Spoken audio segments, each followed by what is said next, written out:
Hello, ladies and gentlemen. Welcome back to Boy GhostGG. Today, we're reacting to Star Wars Outlaws. The final preview just came out like a few minutes ago, and I'm all dressed up. I'm in a nice shirt, got my hat on. I got a dentist appointment in like 58 minutes, in an hour essentially. So it's like, you know what? Let's quickly watch this. I have enough friends. It's only 9 minutes long. Yeah, but you don't have to pay me to hang out with you.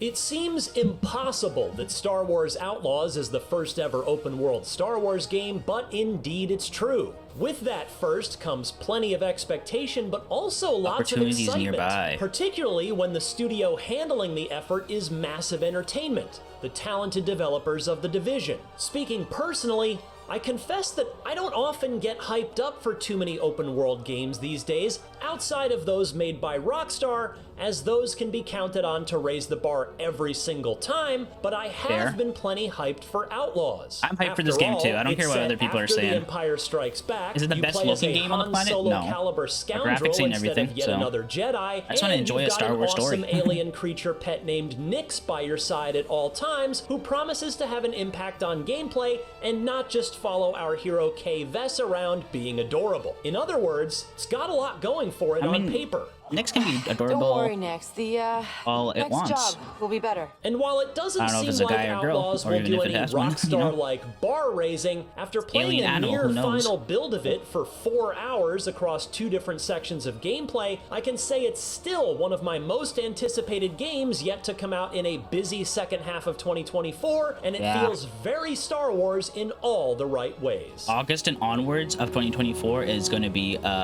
we made it. And I'm going to enjoy it, but my wallet is not. Ubisoft has developed a reputation for making checklist open world games. Big spaces where you're given a to-do list of side quests and activities to complete outside of the golden path. Generally, this is not a compliment. But one of the things that impressed me about Star Wars Outlaws is that I didn't get the sense that I was just checking boxes to inch closer to 100% game completion. Don't get me wrong, there is plenty to do in Outlaws, but those side quests and activities feel a lot more organic than they do in the publisher's other games. For example, while wandering around the town of Maragana on the planet Toshara, I walked by an arcade minigame of sorts. I wandered up and played around and had a good time. I also stumbled upon a betting stand where I could wager on holographic horse races. I managed to bet on the right one by sheer good luck, which gave me a chuckle later when I discovered a datapad lying around elsewhere that gave me a strong hint on who to lay my money on. I also encountered a down-on-their-luck gambling addict who begged me for money.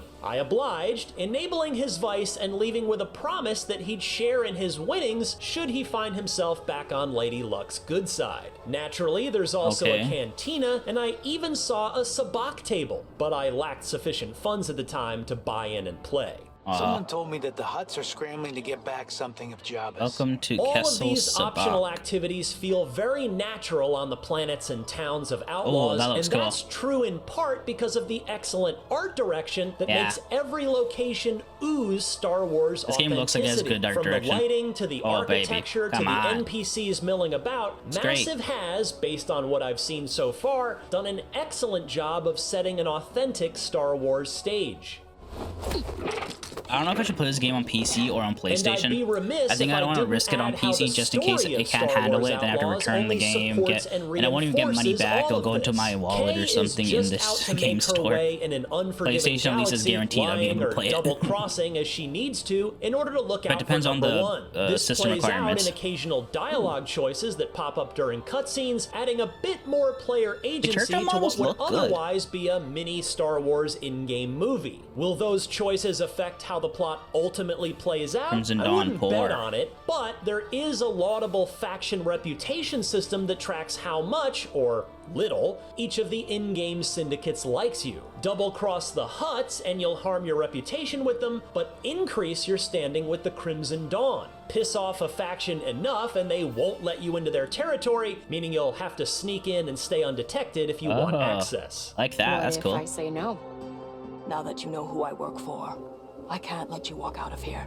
But you're probably wondering, What of the moment-to-moment gameplay? In this, Star Wars Outlaws made me happy. This is a stealth game if you want it to be. And if you mess up in that attempt, I honestly like that you don't have a lightsaber to save you. You'll have to use Kay's blaster, which, yes, is upgradable, to get out of trouble, and that adds to the sense of danger because you're not a laser sword wielding demigod. As honestly, such, I do like that because we play the Jedi games, right? Fallen Order, Survivor, had a bit of weight and to it because it's great. And I'm pretty sure they're making a third one, which is great. I love those games, but it doesn't mean every single Star Wars game has to be Naturally, a Jedi or Sith Force-sensitive being. I don't mind playing a story that's quite like how Outlaws handles it. Each lock has a Star Wars particular can get. audio signature, and it's up to you to match that pattern by pressing the right trigger in time with the beeps. The longer you take, the more likely you are to be spotted. Similarly, the hacking minigame is also really fun. Here, you'll need to line up the right symbols in the right order, which usually takes multiple attempts. Fail too often and you'll fail the hack entirely. It took me a few tries to wrap my head around, but once I did, I really enjoyed the opportunities I got to do some hacking.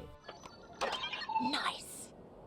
The core stealth gameplay is aided by the breakout star of Outlaws, Nyx. Yes, Nyx is the BD1 of this game, but compared to Cal Kestis's droid companion, Kay's organic pal can do a whole lot more for you. He can distract an enemy by getting the bad guy's attention and adorably playing dead, or flat out attack them. He can hit buttons or switches too, or set off bombs, and retrieve items. This is useful when you're pinned down in a firefight and a more potent A300 blaster rifle is across the room. Nyx can go fetch it and bring it back and drop it at your feet without you leaving cover. I even like how Outlaws handles these larger weapons. They can't be reloaded, meaning that once you fire all the rounds, you just drop the empty gun and go back to your trusty blasters. Your blaster's your one and only true weapon. To ensure that Kay never feels too overpowered, thus making sure the player is always on their toes in combat. Out here, you live and die by your reputation.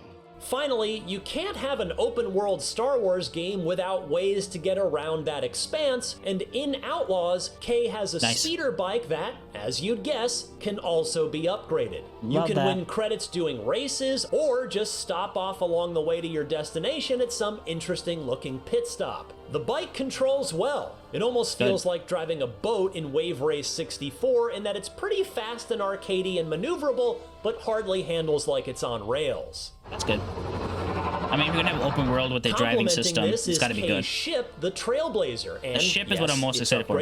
I got to do a bit of outer space ship-to-ship combat, and I had a good time. I'll need plenty more time in the pilot seat to really solidify my opinion here, but flying the Trailblazer made a good first impression. It looks simple, but that doesn't mean it looks bad. If there's one thing that concerned me a bit during my hands-on time, it doesn't need to be too complicated like Starfield. Outlaws went gold well before the preview event, allocate your power to different systems and stuff, right? Which I don't mind either. That was fun as well. And while yes, there will inevitably be a day one patch, as most games have nowadays, it was still disappointing to see as many annoying little, admittedly mostly visual and harmless, glitches as I did. Hopefully that day one update will knock out the bulk of them. You know the rules. No credits, no sabak. And you already owe the Pikes a fortune. Ultimately, though, I had a fantastic time with Star Wars Outlaws. Open world games tend to be jacks of all trades, masters of none, and while I'm not sure Outlaws will master any of its gameplay components, it nonetheless not only does them all very well, but it does so with a convincing Star Wars sheen. And since there's somehow never been an open world Star Wars game before, it feels new, fresh, and most welcome. I'm glad this is arguably the first big name game out this fall on August 30th, because I can't wait to play more of it. How do you know my name? I keep an eye out for new talent. For more on Star Wars Outlaws, don't miss our exclusive 10 minutes of gameplay, as well as our behind-the-scenes look at how Nyx was created. And for everything else in the worlds of Star Wars and video games, and Star Wars video games, stick with IGN. All right, ladies and gentlemen, there we have it. That's the final preview from Star Wars Outlaws from IGN. I believe it's IGN first or something. But there are certain YouTubers that have gotten exclusive hands-on, I believe. I think it's hands-on or just exclusive footage, and I'm gonna go watch that as well, but I'm not gonna react to that because that's other people's like independent channels kind of stuff, so I'm not gonna react to it. But definitely go watch it on your own, because I am. I am not one of those YouTubers, sadly. Maybe one day, but yeah, I like this. I think it looks great. I know people are complaining about graphics. It's not like the best looking assets and everything, but here's the thing: Rise of the Ronin, they're very much PS4 kind of assets, but that game was so much fun. The combat was so much fun. And I'm not saying that the combat's going to be like amazing, but I'm more excited about the story itself because it is canon. It's set within the Star Wars universe and everything. It's set. When is it set again? After Episode 3, before Episode 4? That in between run, or is it? No, wait. Well, there's still Imperials everywhere. Pikes. Yeah, right. It said oh no. Okay, now I gotta Google it. See, this is what happens. I forget too easily. I forget too easily, man. Star Wars Outlaws setting. I don't know. Between Empire Strikes Back and Return of the Jedi. Okay. So during that setting.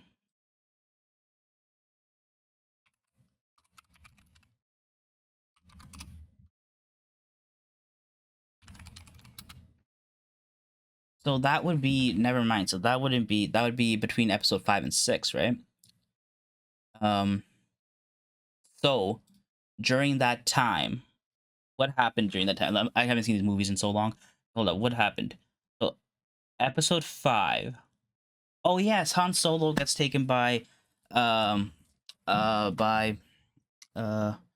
Fett and given over to the Hutts when he's in that as a carbonite or whatever. Yeah, so it would be during that. So Luke would be gathering his team and going to be infiltrating the Hutts in the beginning of episode 6 there. So okay, so it's set during that time. Okay. Who knows? We may. Oh, I know we have a run-in with the Lando. Yeah, that's why I got confused there. Okay, so we have a run-in with Lando. I think we saw Solo and Carbonate in one of the trailers. Did we not? I feel like we did. Who knows? We might run into Luke. I mean, a Star Wars story without some sort of Jedi Sith activity happening in the background. Like we might run into Luke, might run into Vader in some kind of stage. Who knows? But I'm not saying we're going to fight or really team up with any of them. But more of a grounded perspective. But just like definitely have like a like said. Their name said in some sort of shape or form. I know, but like I'm excited for this. I'm excited where the story is going to start and end, how it affects anything around, and yeah, that's really it. I hope you guys enjoyed this little reaction. This is the last one for this Star Wars Outlaws, so hopefully the next time we see anything for Star Wars Outlaws is the game itself, which comes out in actually a month from now. So it comes out August 30th and is currently July 30th. So like a solid month. But yeah, that's it for now. Hope you guys enjoyed. See you guys next time. Peace out.